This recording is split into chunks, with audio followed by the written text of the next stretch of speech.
encountering, I mean, we have to keep checking our privilege, right? As upper class, upper caste academics, we belong to this rarefied world. We are not the people sitting in the front rows of small one screen theaters throwing money on the screen. Right. So we almost become these ethnographers of working class audiences. And so one needs to also think about one's own position in all of this. Are we studying? Are we exoticizing the other that we're studying?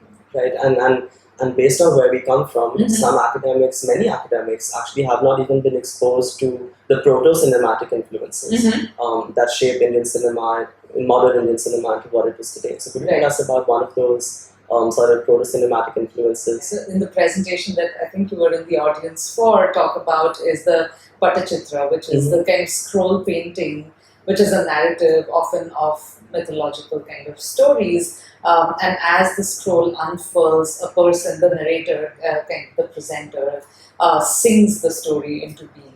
And so it becomes this kind of proto-celluloid strip, audio-visual, because it's scrolling and it's opening out and showing you one cell animation, as it were, after another, while the person sings alongside, right? And this, along with many forms like the Jatra, the Nautanki, Parsi theatre in the late 19th century, which is a really exciting period of, kind of new and old media interacting with each other.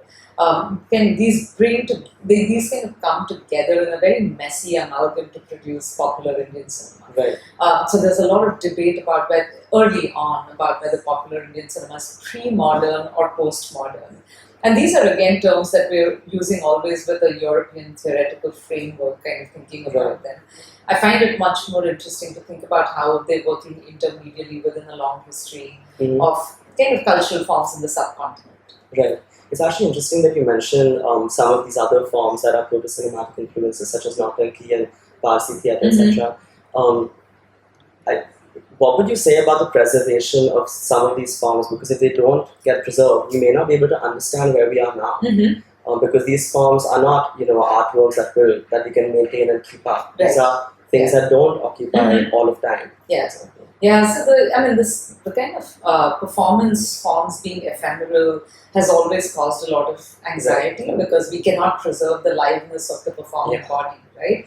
The India Foundation for the Arts is a great space where they have been kind of documenting these art forms where they still exist in smaller towns and villages. Also, when you go into other places than the big cities that many of us have lived in and grown up in, these are not things in the past. They're still kind of, they've morphed, obviously, as all things must. They've morphed, but they exist, and they're extremely lively, and people kind of bring in, really, they do this jugaad aesthetic where they bring in new media with old media. They will project things from a cell phone on the backdrop of a Nautanki show, etc. Right? So these things are still really very dynamic and lively.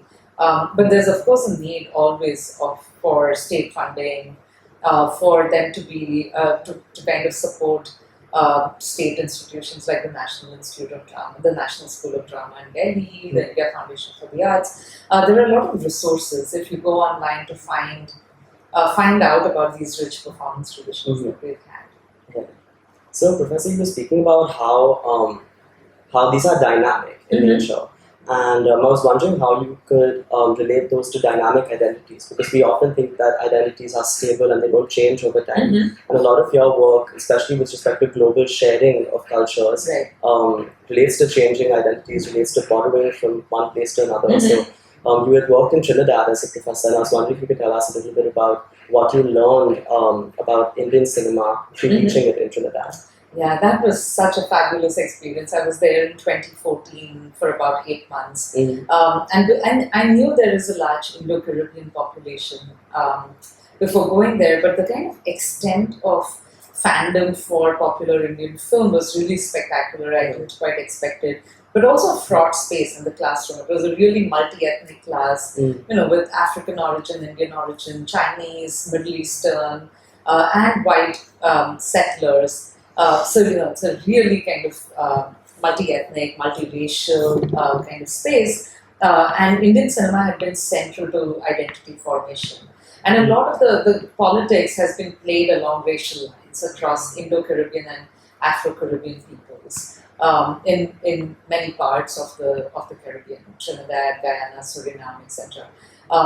And so Indian films would be shown on state television, music would be kind of broadcast on radio, right up until the 90s. Oh. So everyone grew up watching this. You'd go to church or temple, or the temple or the mosque. These are also very multi-religious communities. Kind of going from India in 2014 to Trinidad was so refreshing because inter-religious marriage was completely the norm. No one even thought about it.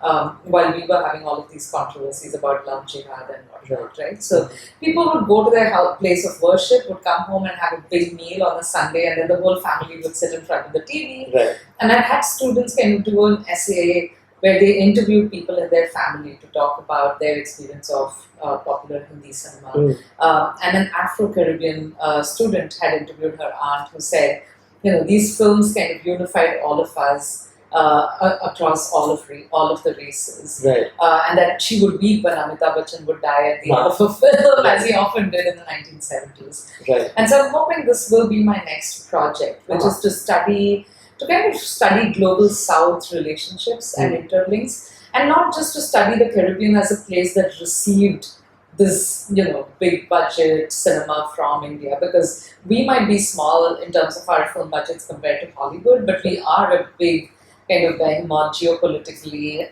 the big kind of other transnational cinema with audiences in Eastern Europe, Russia, erstwhile USSR, the Middle East, Southeast Asia, Africa, the Caribbean, and now China, Japan, Latin America, right? So it's a huge swathe of influence.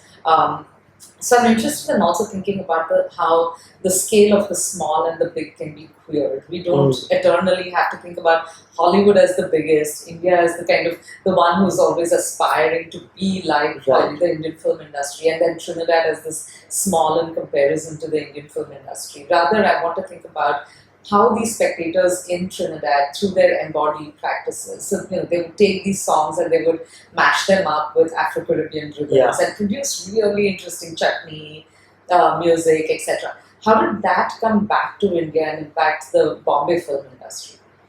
So there were orchestra performers in Trinidad who went from Bombay to Trinidad. They performed there, and they would bring those tunes back. And disco dandiya in the 80s, a whole bunch of other forms kind of come back from there, and those have originally gone from Africa. So by tracing these, we can tell a story that links the Caribbean, Africa, and South Asia in very interesting ways. It's actually very interesting because whatever I know most about is usually medieval or pre-medieval India, and at that point, when trade was happening, it was always done in person. But since the development of this new medium, you have sharing that happens among communities which might not have been able to travel earlier. So you have different representations as well when you study cinema. Yeah, absolutely. I mean, these were communities, as with the African slave trade or with Indian indentureship, where returning was not always a possibility. Right. Some people returned, but many never could. So this was, cinema became this kind of form that again is a subterranean. These are going through pirate networks. It's very hard to actually trace the distribution networks. Right. The small players, but the small becomes really exciting when we kind of think about it as infused with this energy to therefore travel under the radar. Right. And when you do teach Indian cinema, you usually begin with Om Shanti Om. And I was wondering if you could tell us about its relation with the Caribbean and how it developed. I love Om Shanti Om because it's such a clever, self-reflexive film about Bollywood. And just by itself, and much has been written about that film as well, because it's both, it parodies some aspects of the film industry, but it's also a kind of tribute and homage, a very loving homage. And that's really how pop culture works. It's not just one thing. So Satyajit Ray kind of compared Bombay cinema to a cheaply painted whore. So there isn't that derision. And I don't want to put this into a simple binary of Ray or art cinema versus popular cinema. But what Farah Khan does as a kind of a passionate spectator of popular Indian film is bring her love to this parody as well. So it re-infuses us with the love that we have for popular culture. And so those are the reasons I love the film, and I showed it in the same Indian cinema class in Trinidad, And my student said, wait, just hold on. That title song, we have heard it. And then we kind of unearthed the fact that this song had actually been recorded in 1974. It's called Om Shanti Om by a Trinidadian soca singer called Lord Shorty. Yeah. And he had composed it. Look it up online; it's really delightful. He had composed it. He grew up in an Indo-Caribbean village, so it was majority people of Indian origin. He was of African origin. Right. He would hear their bhajans in the temple, and so he picked up the tunes from there, and they in turn were composing their bhajans because these are people who had traveled down the Kalapani, right? They crossed the oceans somewhere between in the late 19th century. The Indian ship ended in 1917. Right. So they hadn't been back. The birth of cinema, all of that is something of Indian cinema happened while they were in the Caribbean. Right. So they're listening to songs through films, what's happening in India through the cinema, and they compose religious bhajans, other kinds of devotional music to film tunes. Right. So he picks that up, and then I don't know how it comes to Bombay, but it features in the 1980 film Cars, which had music by Bapi Lahiri. Right. And I'm really interested in knowing where Bapi Lahiri was getting all of these sources from. Yeah. But the thing is, nobody in India ever credited the original Trinidadian musician. So there we have the politics of the big and the small, right? That you can plagiarize or appropriate. And maybe, I don't even know what the real story is there. But it really just activated the networks for me. Right. And this can happen with any kind, because pop cultural products are so promiscuous in their borrowings. They're eclectic, right? They borrow things from here and there.